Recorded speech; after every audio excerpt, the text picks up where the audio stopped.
जो कोट्स वगैरह दिखाते हैं इंस्टाग्राम, फेसबुक, व्हाटएवर, जहाँ भी जिस भी सोशल मीडिया प्लेटफॉर्म पे जो कोट्स वगैरह, और वो उसमें 99% रियलिटी ही होती है।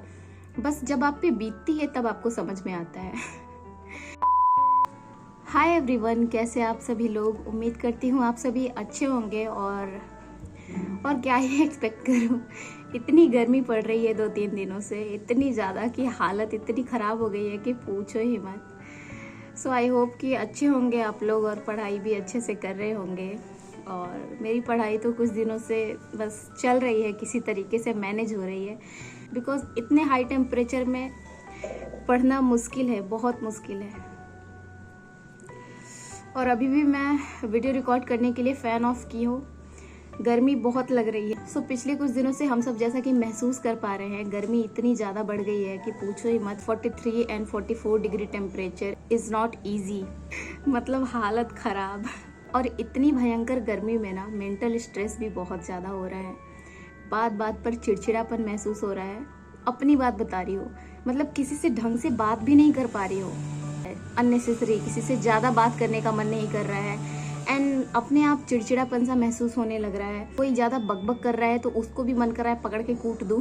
बिकॉज गर्मी इतनी चरम सीमा पर है कि कुछ भी टॉलरेट नहीं हो रहा है, सच बताऊँ तो।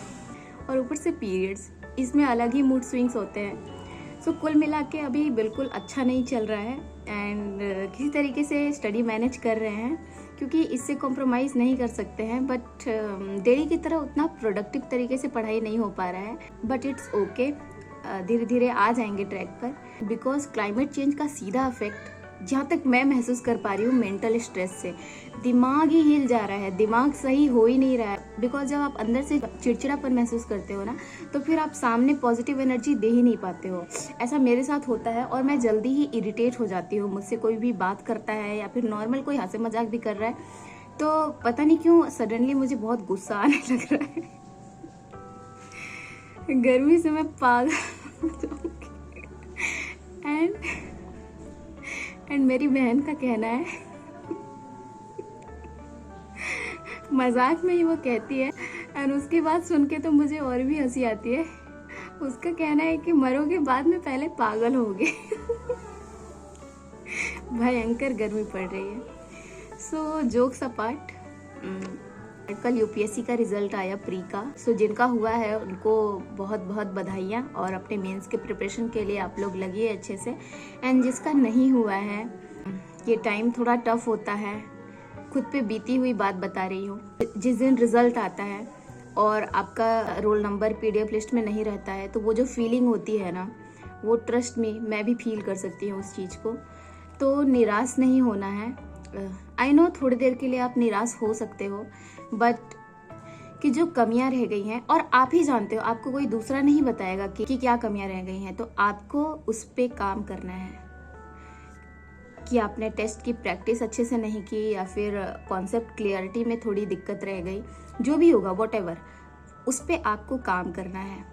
एंड पिछले बार मेरा यूपीपीसीएस जो मेरा पेपर खराब हुआ था, एंड ट्रस्ट में उससे मैं बहुत टूट गई थी, बहुत ज़्यादा। बिकॉज जाने दो, डीप में नहीं जाते हैं। तो मैंने उस गलती से बहुत कुछ सीखा, एंड मैं उस पर काम कर रही हूँ। रिजल्ट क्या होगा ये मुझे नहीं पता, पर जब आप अच्छे से पढ़ने लगते हो ना, अपनी कमियों पर काम करने लगते हो, दूसरों की बातों पर नहीं, अपनी कमियों पर काम करने लगते हो, तो फिर आपको चीज़ें फिर क्लियर भी दिखने लगती हैं। सो कुल मिलाकर यही कहूँगी कि अगर आपका रिजल्ट नहीं हुआ है किसी रीज़न से, तो आप कुछ दिन बाकायदा रेस्ट कीजिए, एंड फिर काम माइंड से सोचिए, शांत दिमाग से सोचिए कि क्या कमी रह गई, मैंने कहाँ पर मिस्टेक करा, और जो क्वेश्चन पेपर था उसको फिर से एनालिसिस कीजिए। देखिए कि कौन से पोर्शन पे आपको ज़्यादा काम करने का ज़रूरत है। देखो, सफलता की ओर हम लोग तभी बढ़ते हैं जब हम अपनी गलतियों से सीखते हैं, उन गलतियों पर काम करते हैं, उन कमियों पर काम करते हैं, राइट। तो कुल मिलाकर यही कहना है कि अपनी कमियों पर काम कीजिए, और आयोग को दोष देने से कुछ नहीं होगा कि पेपर इतना टफ था या जो भी था व्हाटएवर, क्योंकि जिनका रिजल्ट हुआ है उन्होंने भी तो पढ़ा है ना। अपनी कमियों पर काम कीजिए, यही कहूँगी। एंड ऐसा सिर्फ मैं ज्ञान के लिए नहीं कह रही हूँ, मैं भी इस चीज़ को फॉलो करती हूँ। अभी तक मैंने भी फेलियर्स ही देखा है लाइफ में, पर फिर भी एक दिल में पॉजिटिव होप है कि आगे चलकर कुछ ना कुछ अच्छा ज़रूर होगा, और एट द एंड अच्छा होता ही है। और अगर अच्छा नहीं है तो आप समझ लो कि ये स्टोरी का एंड नहीं है। सो इस टाइम पर आप बाकायदा रेस्ट कीजिए एंड फिर दुगनी एनर्जी के साथ तैयारी में लग जाइए। एंड RO का पेपर अगले महीने ही है।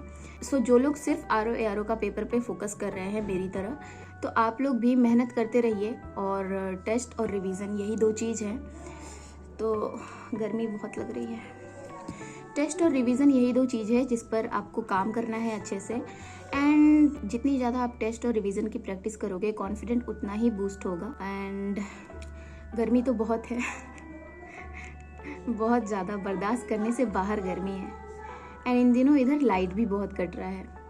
सब जगह से लग रहा है कि सब बस हथौड़ा लेके मार रहे हैं, परीक्षा ले रहे हैं कि आप करो, देखो आप देखो कितनी तकलीफ़ों के बीच में आप अपना अच्छा दे पाते हो या नहीं।